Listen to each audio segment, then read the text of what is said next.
Well, that's weird. All right.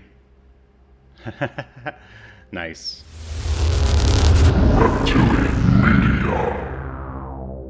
Media. As consumers, we are bombarded by it at every turn, like the Incredible Hulk being bombarded by gamma rays. But what makes some media endure, while others are banished to the forgotten black hole of obscurity, never to be heard from again?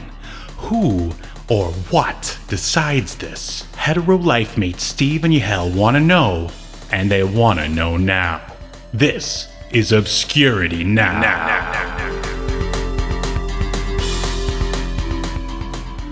And what's up, everybody? Welcome to another episode of the Obscurity Now podcast / YouTube show. I don't normally say that at the beginning, but there it is. Anyway. Yeah, even you looked confused and apprehensive by the words coming out of your mouth. You're doing okay, Steve. The people who only listen don't know that I looked confused. But yes, the okay. show where we take a look at weird and almost forgotten pieces of media, and then we decide if it should be remembered for all of human history or tossed into the black hole of obscurity, never to be heard from again. My name is Steve, and I am one of the hosts, and with me, he's the Krulos. To my Questor, it's... It's Yahel, and I am not apprehensive or confused about that and who I am. Well, I'm good. That means you did your research, and we're going to have a great show. What? We're supposed to do research. Well, was there something we had to watch this week? Yeah, Dino something. Dino Riders. Yeah, there we go. Yep. So there you are, ladies. Dinotainment Month continues to roar its way through obscurity now. Ooh, well said. I'm getting chills from that. Yeah, which, yep, Yahel said it best. This month is all about dinosaurs, aside from the Tick Mother's Day special, which was all about Mother's Day. But yeah, for the rest of the month, you're going to get your dino fix here, whether you want it or not. Yeah. Yeah, you dino whores are going to love this month. Dino whores? Do you meet those when you're hanging out at the castle, like, late on a Saturday night? Yeah, on scale night, but I was gonna say reptilian night, but I'm like, wait, they're not reptiles, are they? Dinosaurs? They're just dinosaurs. I don't know. They're just dinosaurs. They're just dinosaurs. There. I mean, as you can see, the education system at work here. As you can see, Steve and I dedicated a whole month to dinosaurs. He has a comic book about dinosaurs, yet our knowledge of dinosaurs, real life knowledge, may be a little bit questionable. I am so glad you mentioned the comic book because, again, that is also part of the reason why we are talking about dinosaurs all month, because my comic book, Escape to Earth, which very prominently features dinosaurs, has been available on Kickstarter since May 1st, and it'll be ending May 31st. So if you're into comics, or if you just want to support reptilian media, or just new ideas and new IP, because, my God, I mean, how many more Batman movies are we going to have to endure? Am I right? Yeah, I didn't even watch the new one. I saw the runtime, and that was enough. I said, well, this one is not for me. Right. It's pretty good, actually. And that reminds me. I mean, I probably shouldn't shift gears, but I have to know. Did you watch the Pentamverate yet? No, I did not. All right. Well, I guess we'll have to save that for next week then. So switching back, yep, Escape to Earth, issue number 1 on Kickstarter. I would say we're about 35% to our goal, and so to kick that up a notch, I made yet another promo. If you're a regular listener, you've most likely already heard the cinematic promo, which, of course, talks about the plot and stuff. Well, I came up with another one from sort of a different point of view, and I'm going to go ahead and run that bumper now, if that's okay with you, Yahel. I guess so, Steve. Yeah, you don't have a choice. Get back to work, you Valorian. All right, here we go. I'm done. I'm so done with mainstream comics. Like, they gotta be out of ideas at this point. We got 150 members of the Bat family. Somehow Wolverine had like 9 kids that nobody ever talked about. Just give me comics like they used to be. I never want to see another mainstream comic again. Tim, what are you doing, man? Well, I'm gonna gouge out my eyes so I never have to see crap like this again. You don't have to do that. There's another way. Another way? Here, try this. Ah. Escape to Earth. I can tell you this much. The cover looks great. The artwork actually looks like it's done by a professional and not some child off of Tumblr. Action-packed, robots, dinosaurs, one of my favorite things from the 90s, attractive people doing action, looks like sci-fi. This is an actual comic book, something I would actually be interested in. Where does something like this come from? It was independently produced by myself and several other creators from all over the globe for the sheer love of making comics and to tell a great story. Now that's diversity I can get behind.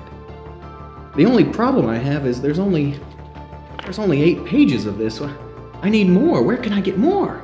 That's just a preview copy. The finished copy will be 32 pages long and is currently being crowdfunded on Kickstarter and is available in digital and print. Kickstarter, you say? So wait, I could help make this book possible? Absolutely, and you won't have to wait long. Estimated delivery date, August. August. I don't know. I don't think I can wait that long. I need it now! Well, Tim, contribute now to the Escape to Earth Kickstarter and reserve your copy today. But hurry, the campaign ends May 31st, 2022. Act now! Hurry before I do it. All right, yep, you heard the man. Contribute now before he gouges out his own eyes. True story. True story. It's actually more of a documentary than a commercial, really. Yes. And by the way, that was Tim Mathis. I edit his toy videos on Tim's Geek Stuff and Comedy YouTube channel. There'll be a link in the description along with the Kickstarter. So thanks for sitting through that. I assume you did. All right, so on with the show. But one more piece of information, and that is, Yahel, did you know that we are TikTok stars? We're huge on TikTok. Yeah. We are now like young people on the top. Well, that's the amazing thing about it. I was like, all right, so I've been posting clips of the show on there, and the engagement has been amazing. Like, I assume if you watch this show or listen to it, either way, that you're probably around our ages, and you don't like new things and new ideas, like crazy contraptions like ticks and talks. And I mean, really, that's how I felt about TikTok. I mean, my wife loves it. She almost ruins every show that we try to sit down and watch every night by sitting there scrolling away on her TikTok. It's just a joke. I know she's listening, but then I was like, I don't know, part of the whole Kickstarter thing for the comic, I was like, well, why don't I just start posting just something on TikTok like once a day, just to try to tell people about not only this show, but about the comic as well.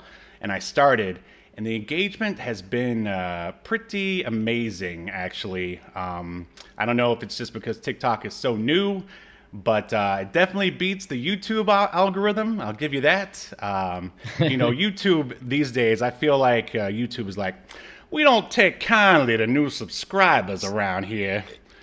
So, Steve, the crazy thing is that I just got TikTok like myself. I was very resistant to like download the app. I didn't even know you were on it. Like, I was subscribed. I was so when I saw you starting to like them, I was like, oh, I better start tagging them in these things. Dude, I had maybe had the TikTok app for like a week at that point. Oh, nice. But the funny thing is, maybe 2 weeks. But I digress. Either way, I started just getting your talks. I don't know what they're called. Your videos just started coming up in my feed. Actually, I didn't even like search you out first. Oh, it's because TikTok knows that we're friends, probably. Yeah, like it's so fucking weird. Yeah, that is weird, but I'm really desperate to. I mean, by desperate, I mean I really want to fund the comic. So I was like, well, if the people are on TikTok, then that's where old Steve is going to go. I've actually been enjoying you've been posting stuff from the show and clips, which has kind of been fun for me to watch too, just because like, you've been posting stuff from like episodes we did. We're like, this is the 51st episode, right? So yep, around that.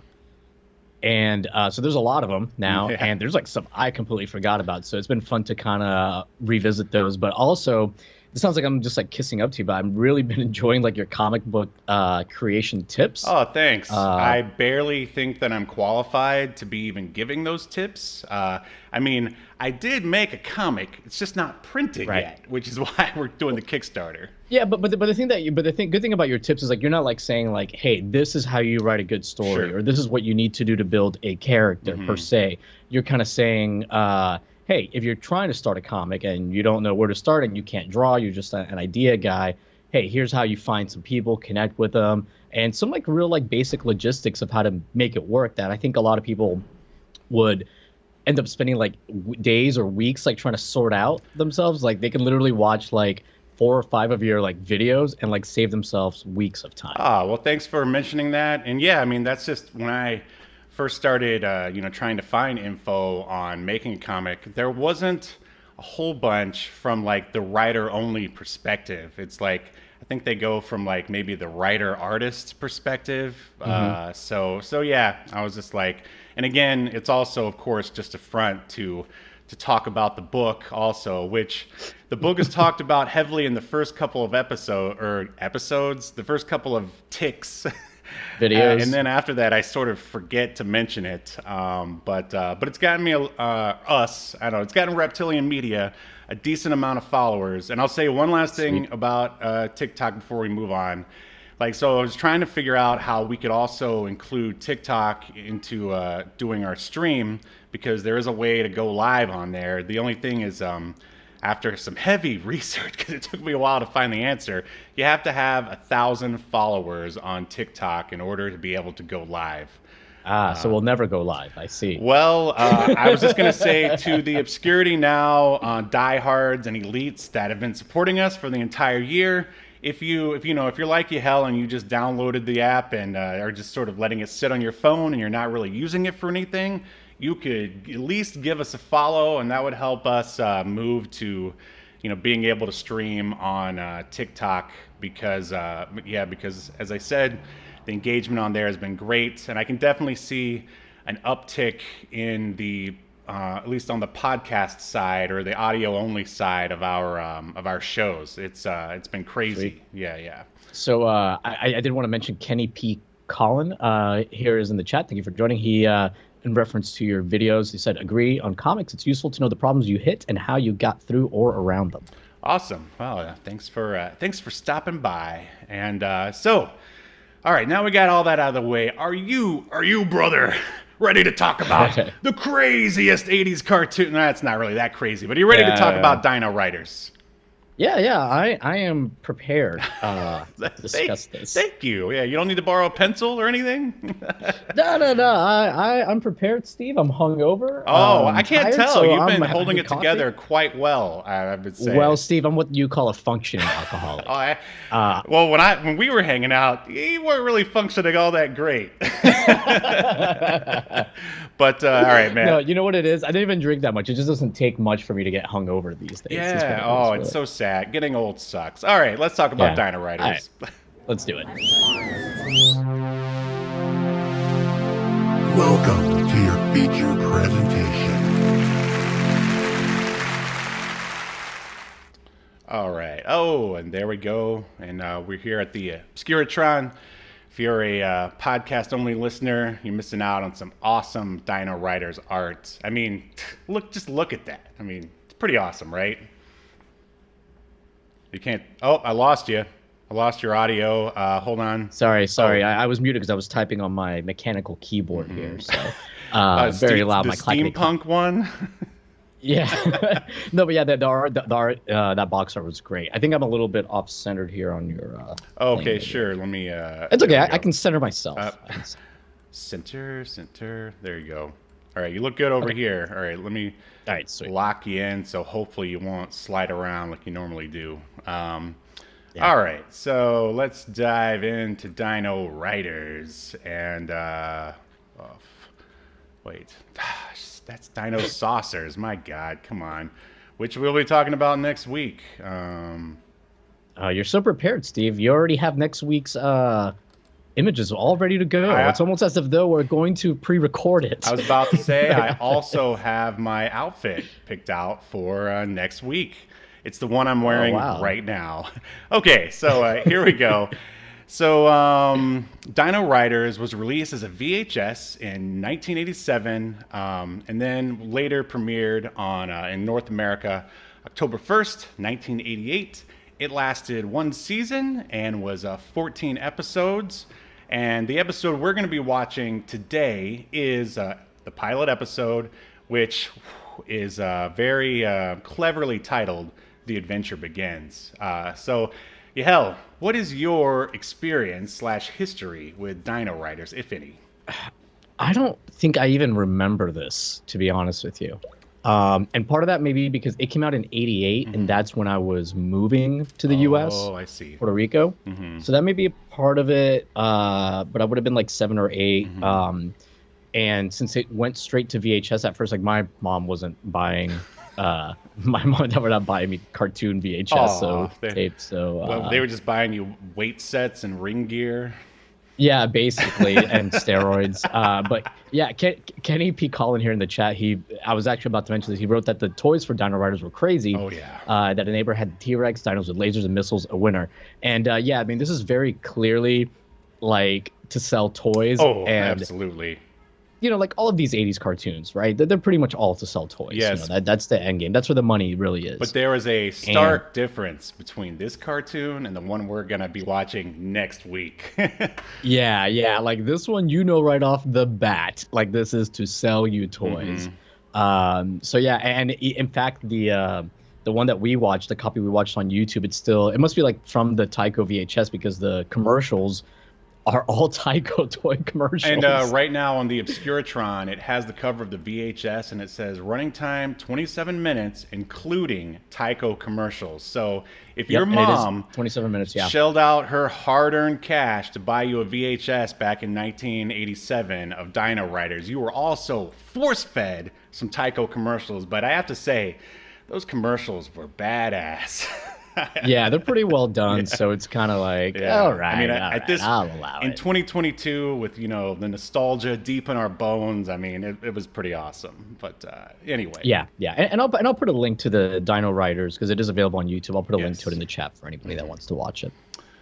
But yeah, Steve, what's your association, your history, tell me about your torrid relationship and love affair, or lack thereof, with Dino Riders? Well, I definitely would say that was one. Of course, I remember the commercials the most, and I think I remember one time waking up early enough to catch this on Saturday morning, or it might have even been a weekday, and going like, oh, I didn't know there was a show for this. And really and maybe going over to a friend's house and they had the VHS, but you know, it wasn't like something that I was able to watch on the reg, either because it just you know, started too early, or I just didn't know what channel it came on. And I think, if I'm not mistaken, I think my brother was given the Triceratops, like one of the bad Triceratops, for like his birthday, and he didn't really have any frame of reference for it, so I was like, I'm just gonna borrow this for a while and never return it. Because I remember distinctly one of the alien action figures, you know, with I guess they're all aliens technically, but you know, the ones that have like the weird hammerhead with the eyes on the side from the yeah. I remember we had one of those. So that is basically it. And I don't know. Yeah, I will say that it always stuck with me through the years, because I mean, it's just like a stark image to see freaking dinosaurs with lasers and missiles and armor mounted to their bodies. It's like so awesome. It's a cool idea. The toys are insane, as Kenny P. Collin mentioned in the YouTube chat here.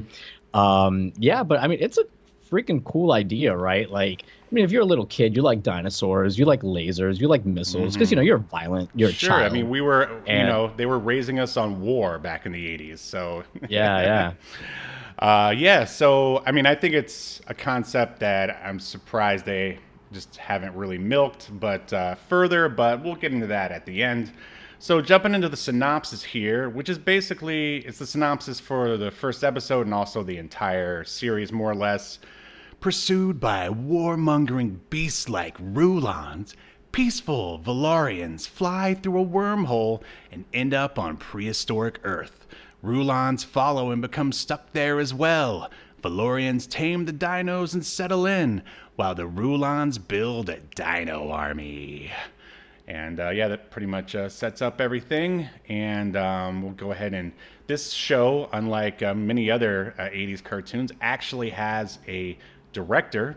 And his name is Stephen Hahn. And he directed a few animated shorts and only one other animated feature called Starchaser, The Legend of Oren.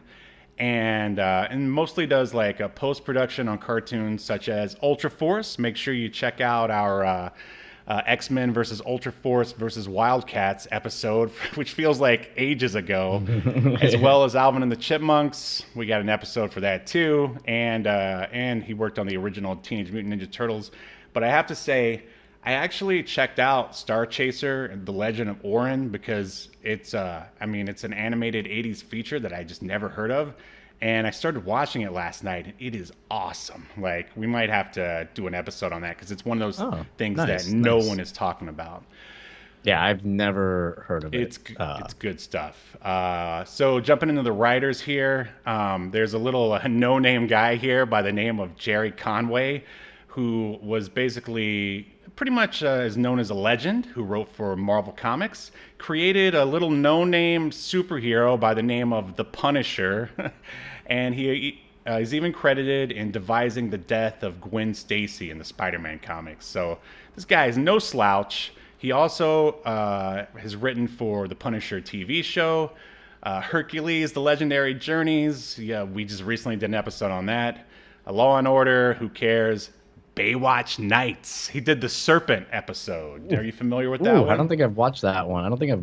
Yeah. And I mean, I could talk about Jerry Conway forever because I'm a big fan of the Punisher. But his co-writer here was his then wife, Carla Conway. And she worked on Dinosaurs, which we're going to be talking about next week, Transformers, G.I. Joe, and Conan the Adventurer.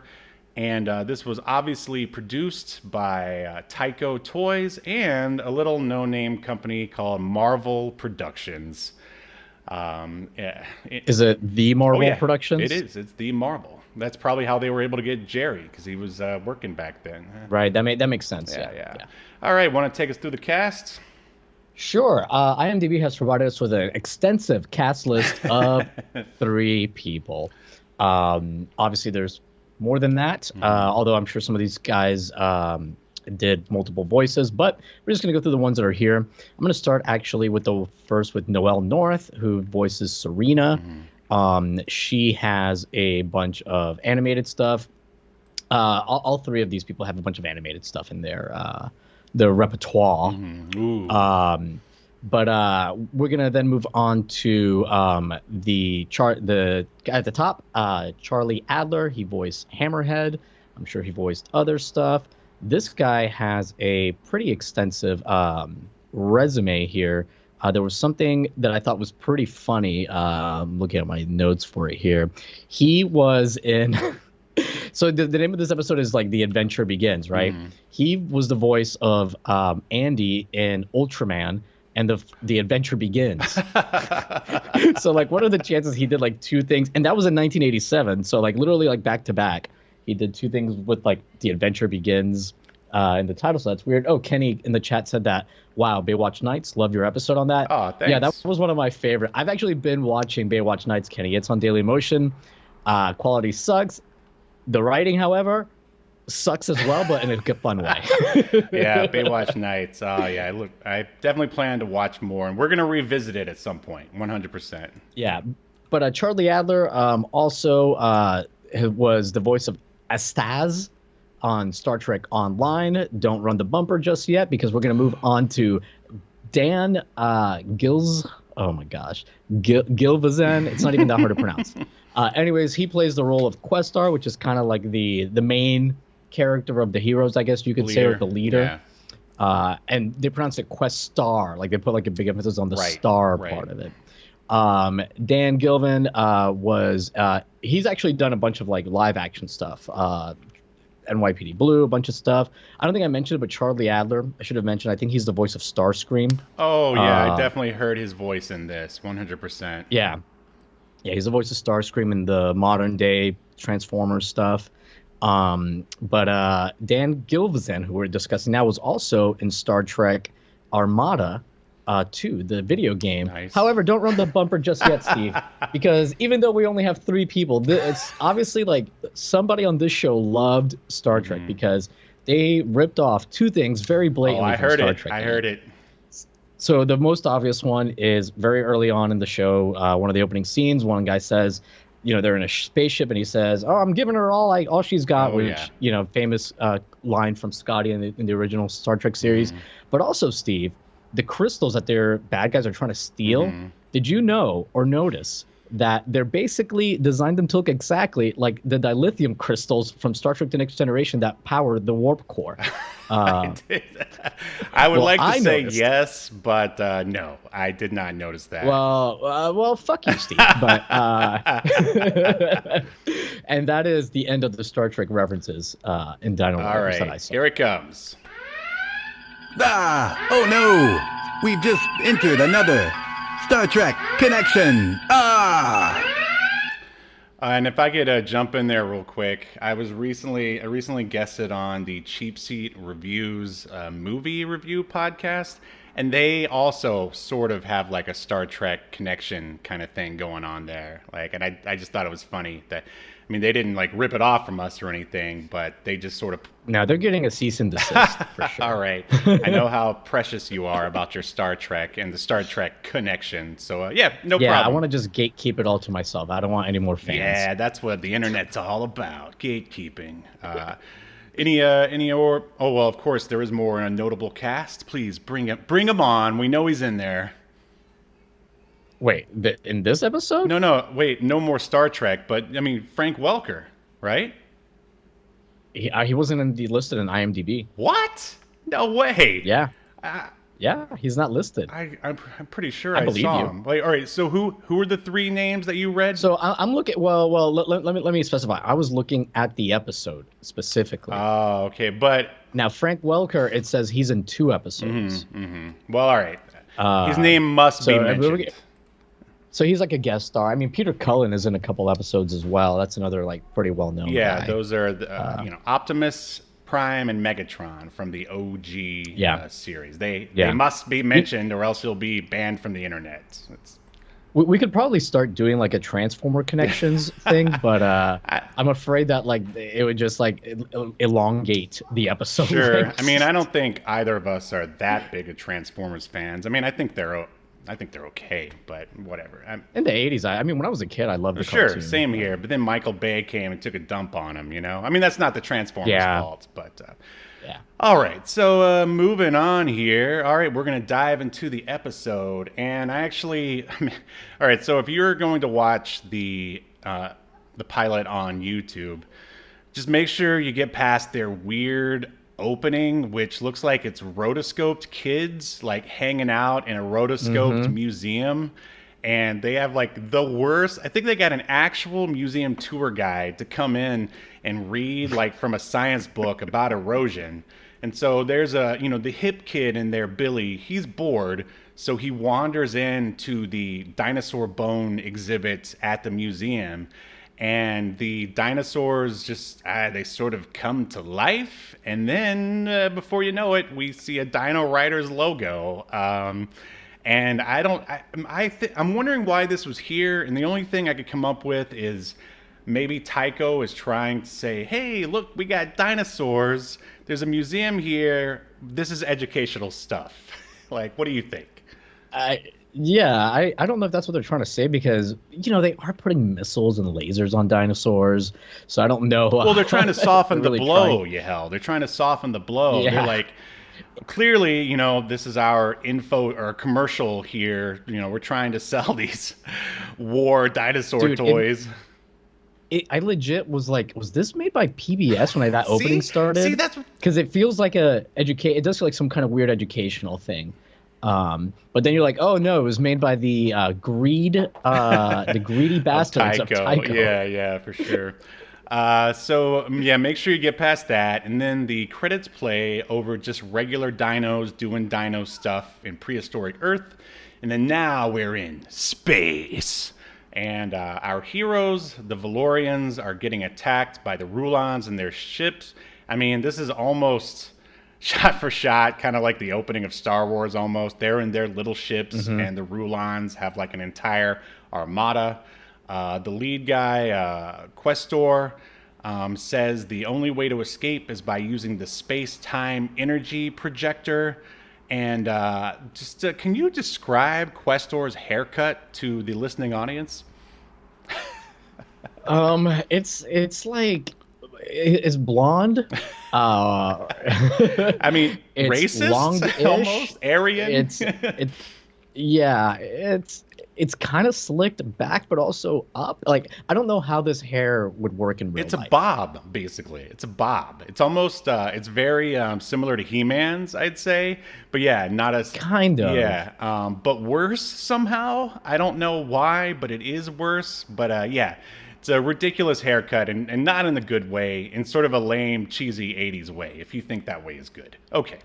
So moving on, Turret, a red-headed engineer type, says they may not have the power to make it. And then, as Yahel said earlier, he goes, I'm giving it all she's got.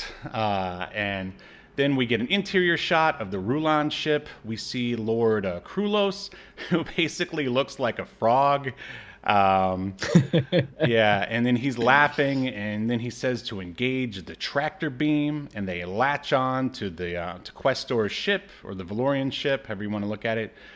Questor's ship sort of breaks away, but then they also go through a wormhole, which I guess the idea is that because they were engaged in the tractor beam, both ships got sucked into the wormhole that they made, and they are now in prehistoric Earth, and so the Valorians crash land first, and I guess they don't show it, but the Rulons, their ship, it crash lands in like the darkest like area of prehistoric Earth.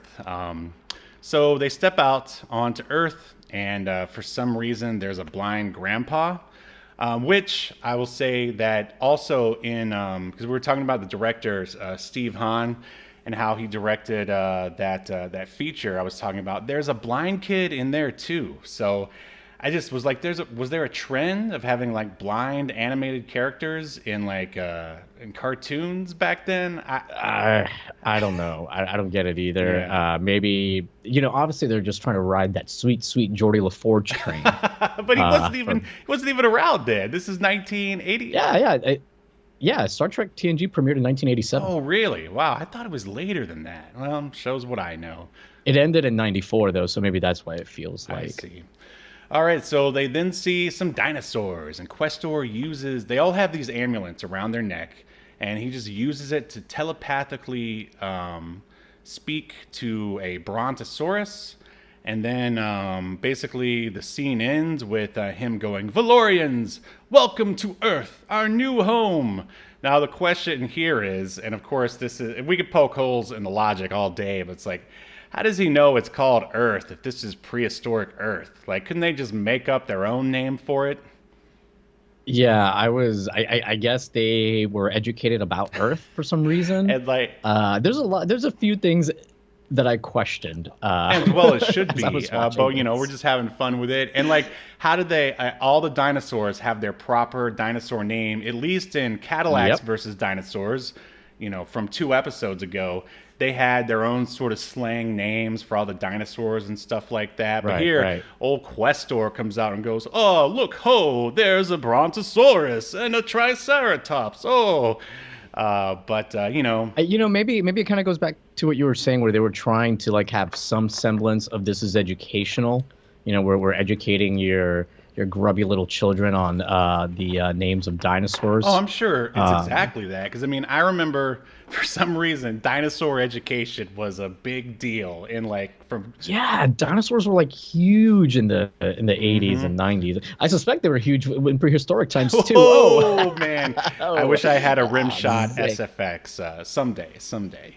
Yeah. Now, however, then there's like other. I don't know if they're supposed to be dinosaurs too, but the what are the bad guys called? Valorians? Is that what No, they're the called? good guys are Valorians, bad guys are Rulons. Rulons, okay. So they have characters that are like Rasp, for example. He's has the head of a serpent for some reason.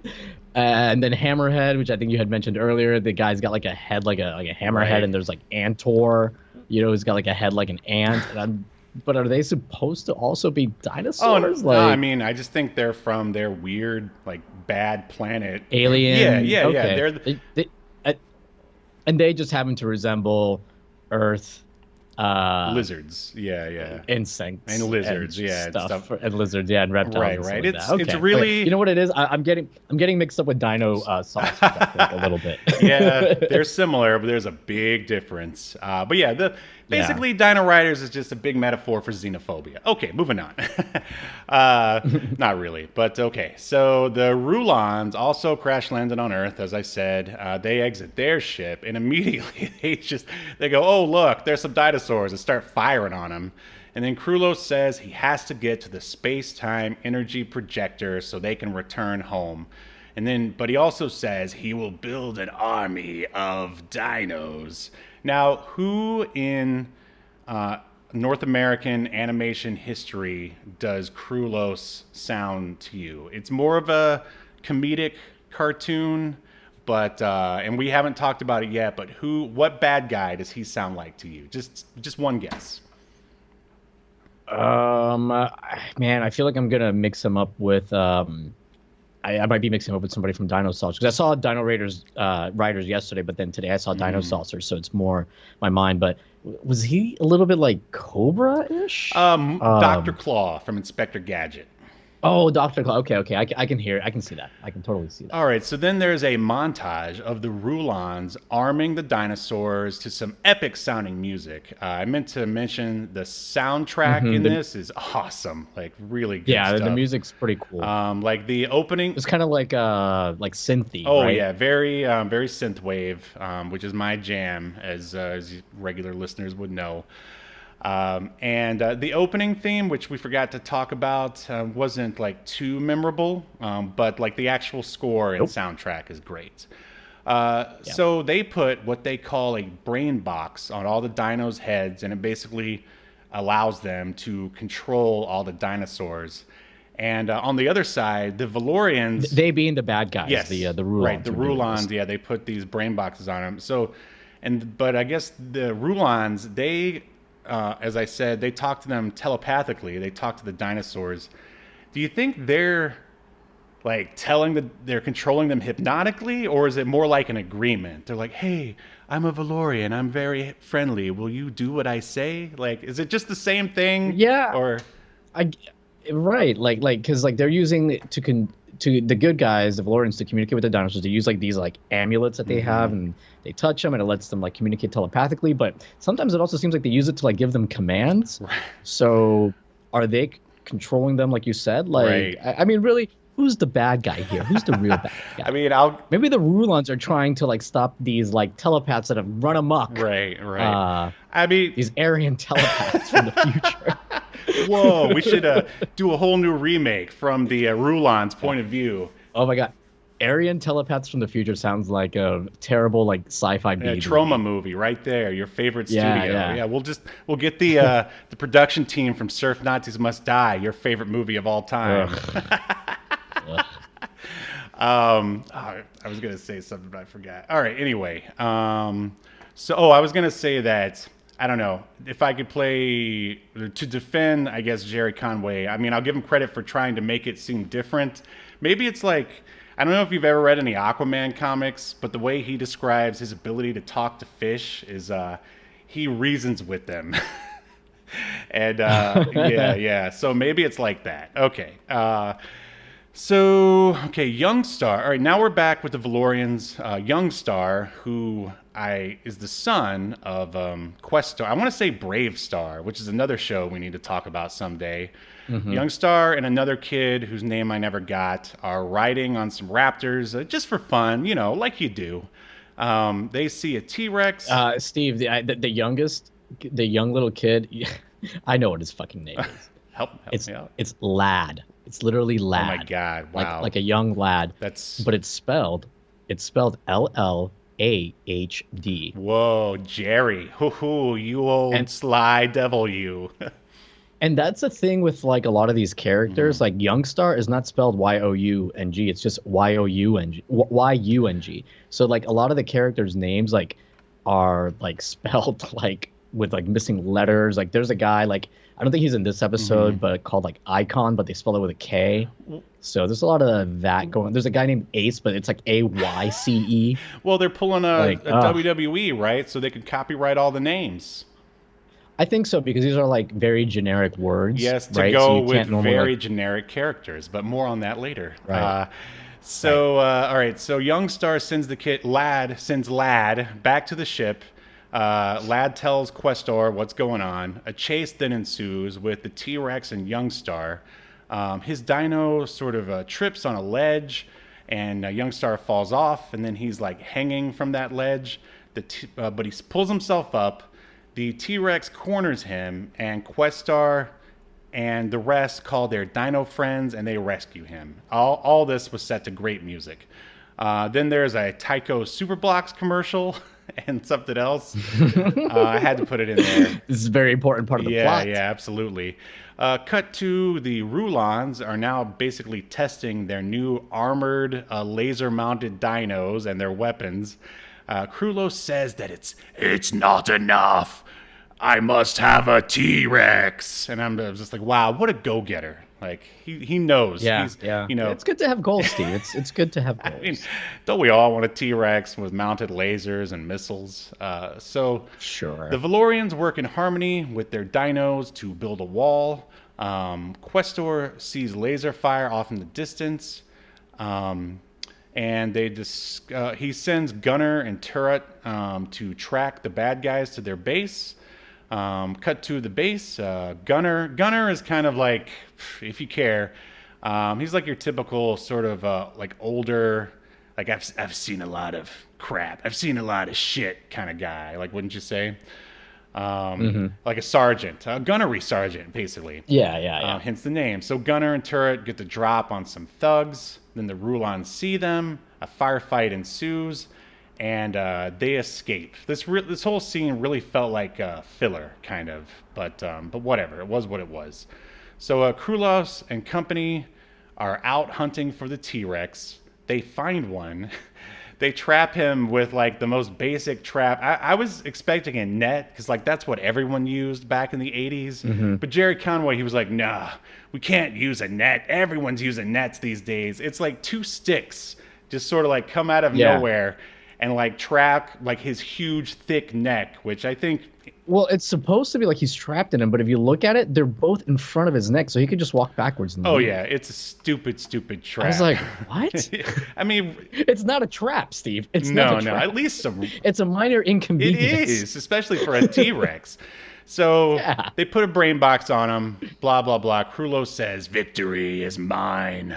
Then we get another commercial break. Now we're back on the Valorian ship. The team looks at a map, I guess, of where the Rulons are, and they think that they're ready for the Rulons. Little do they know that they have a freaking T-Rex. The Rulons are spying on the Valorians with their dino army at the ready, and then they attack. So the Valorians get their dinos, and a big battle breaks out. One of the Vipers lands on the Valorian ship, and he tells them to fire on the door. Before I get too deep on the details, I'll say that what did you think, like, overall of like the animation going on here? I would say, if I was going to describe the animation for the episode as a whole, inconsistent. Oh, really? I thought it was pretty good for the time, at least.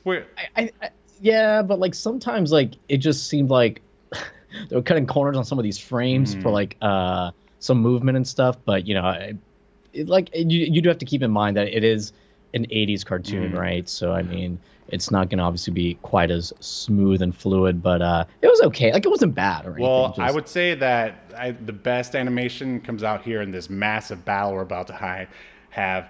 There's just like smooth sweeping pans of like the brontosaurus with like all of his like stuff on, just like making sure that the kid like clearly sees like the toy like within the episode. So he'll go to his parents and be like, "Mommy, I want that." It's just the animation like during the fight was like pretty good. And though it might be a little slow, they got that kicking soundtrack in the background. So even if you feel like, but there's lasers everywhere, so I don't even you couldn't even, like, I would say that maybe there's more lasers than there were like laser weapons. I know, it felt very G.I. Joe cartoon, because, just lasers would fly everywhere. And all right, anyway. So, yeah. All right, one of the Vipers lands on the Valorian ship by accident. The Vipers are, I guess, the names of one of the bad guys from the Rulons. And he yells to one of his comrades to fire on the door of the ship because they're trying to get inside again so they can get the time, space, whatever MacGuffin, so they can get back home. So they go inside, and the ship is all dark. And here comes Blind Grandpa, and man, does he kick some Rulon ass. I just wonder if, like, Jerry Conway was just like, I have a blind grandpa, and I really want to see him in this cartoon kick some ass. So basically, he just kicks all of the Rulons out of the ship, and that's that. And then the battle rages on, and Krulos once again goes after Youngstar until Questar, who knows where he was at this time, he enters the fray. There's lots of laser blasts, and Questor, he rides the Triceratops, which you'd think he'd have a bigger dinosaur to go up against Krulos and his T-Rex, but maybe it's more about, being a team or whatever. So yeah, lots of laser blasts everywhere. Questor telepathically communicates with Serena, who is one of the few female members of the Dino Riders. She rides a pterodactyl. She swoops down, picks up Questor, and who says, we gotta get that brain box off that T-Rex. And in a very, I would say, sort of lackluster kind of scene, he just shoots it off, which I was thinking he was gonna, jump down on top of the T-Rex head and with all of his muscle go, like rip it off like He-Man style, but I guess they had already blown their animation budget at that point, and so they just shoot it off. So, yeah, and then, of course, the Rulons retreat, and, why, this is the 80s, so as the good guys, why would you go after them? Just let them go. Right. We'll live to fight another day. And then, so they're, basically, they leave, their Questor and the Valorians are celebrating, and at the very end, he goes, we aren't Valorians anymore. We are Dino Riders, and I think they all raise up their fists. Yeah, I think so too, yeah. Cheesy, but I liked it. I mean, typical for the time, I would say. Yeah. And that is the end of the pilot episode of Dino Riders. Did you have anything to add to any of that? No, not really. I think you summed it up pretty well. I will say, like, at the beginning, and I don't know if this is maybe I just missed it because I was watching Dino Riders while doing cardio, but like they didn't. I didn't get that the Valorians weren't headed, like they couldn't get back to their own time. I didn't understand. So I was like, why are they just like staying here? Why are they like making a life? Like they're planting crops? Right. Like, and if I think I have an answer to that, but it's like, yeah, and if they can't go back, why are the Rulons like looking for the time-space displacement thing so they can go back, But yeah, I think the answer to the question is the Rulons destroyed their planet. I think they mentioned that at one point. Yeah, they had attacked their home planet. Well, I ended up reading through the Wikipedia and like some of the descriptions of other episodes, and basically, I don't know why this isn't spelled out, but the Valorians are also trying to repair their own ship so that they can get back. But there it's you go. never like Yeah. brought up. So I guess they're just looking for Earth's resources to repair their ship, more or less. I guess. But, one interesting thing, though, when I was reading through the descriptions of the episodes, it seems like this series was serialized. It wasn't episodic. Like, they build off. And for those that don't know, serialized, series have, like, an ongoing story throughout, like, the seasons or what have you. Yeah, like Exo Squad. Instead of like just a standalone episode that it doesn't matter what order you watch them in. So yeah, like at one point there's like a thread with like the Commandos, and there's like an ongoing like storyline where they meet these like other, I guess they're like humans or like Cro-Mags, and like yeah, so there's like a ongoing storyline, which is cool that they did that. That's not something you typically saw very frequently with 80s cartoons. Right, and I would say this actually has a somewhat Exo Squad feel, but way less mature. Way less. Come on. Well, Steve, I would say you're out of your mind. Oh, no way. No, it's similar. Just the writing is a lot more basic. And come on. A little bit. I don't. Like, what about this feels like Exo Squad to you? Just because it's humans versus aliens, and well, maybe the fact that it's serialized. You know what? Now that I'm thinking about it, maybe not. Yeah, because they're not even aliens in Exo Squad. Right, I know. All right, forget I said that. Then strike it from the record. You know what, Steve? Just you know what? Why don't you just put yourself on mute? I'll take it from here. I'll be rendering the verdict for Steve.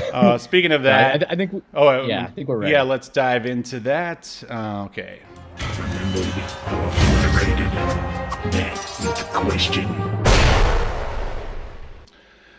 All right, Valorian Velazquez. Ooh, that has a nice ring to it.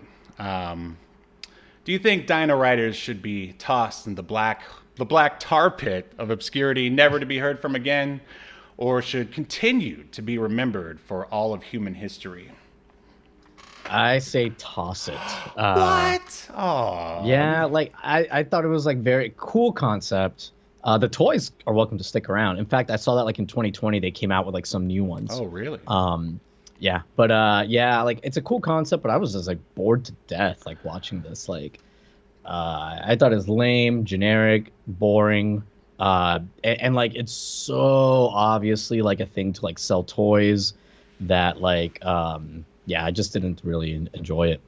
Sounds like you, however, did enjoy it. But hey, you also think this is like Exo Squad, so a little bit. I'm just saying a little bit. My goodness, man. Can't have any leeway here on Obscurity Now. Yes, I think this should be preserved for all of human history. I think it lives in lots of, well, they're adults now, lots of man babies' memories as just an awesome sort of toy line, especially. But compared to what we're about to review, I think it's pretty solid. You're right, it is a bit generic because there was little to no character development. Like, everyone was the most basic character they could possibly be. Right.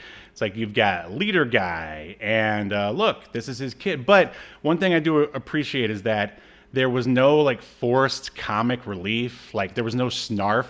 It was just primarily all action, booming soundtrack, and dinosaurs with lasers and missiles. And I think that's enough to carry it forward. In the concept, you know how I am with concepts. Like, if it's good, I usually save them. And I think the concept is great and deserves a remake or at least like a feature. I mean, of course, it would be super expensive, but I think there's gold in them there Dino Riders hills. You know what, Steve? I think for the first time in Obscurity Now, you've changed my mind with your impassioned pleas. We can keep it. We can. Yay! All right, let's do this thing. In accordance to Obscurity Now, the most important streaming YouTube podcast in all of the internet, you shall be remembered. Yes. Good show. Good show. Wow. well, I feel powerful. You feel like a man? I feel like Lord Krulos himself. You're no longer a man. You're a Dino Rider. Yeah. All right. Well, I don't think you can end an episode any better than that, unless you have anything to report from your end on Wrestling with Gaming, because I already... No. I think I'm actually... I've been so inspired by your TikTok comic book tutorials. I'm going to just make a comic book. Yes. I'm going to write a comic book. I'm going to call it Escape from Escape to Earth. It's going to be specifically for people who don't like you and your comparisons to Exo Squad. Anyways, man. be on the lookout for that. Coming soon. I would love to read that. That sounds hilarious. But yeah, of course, like, subscribe, and share. Check us out on Twitter and now TikTok, of course. And we will... Where can they find us on TikTok? At Reptilian Media, just like everything else. So, yeah, good question. And we will see you next Sunday when we discuss Dinosaurs here on Obscurity Now. See you next week. You've been enjoying Obscurity Now, a podcast that's recorded live to tape and streamed to Twitch and YouTube. Subscribe so you never miss an episode or hilarious quip. Take us with you by following the download links provided in the show notes to wherever you get podcasts. And take notice of our various social media links. If that's what you're into, I'm not here to judge. And make sure you join us live next week at 6 p.m. Eastern, 3 p.m. Pacific as we continue to discuss more obscure media only on Obscurity Now.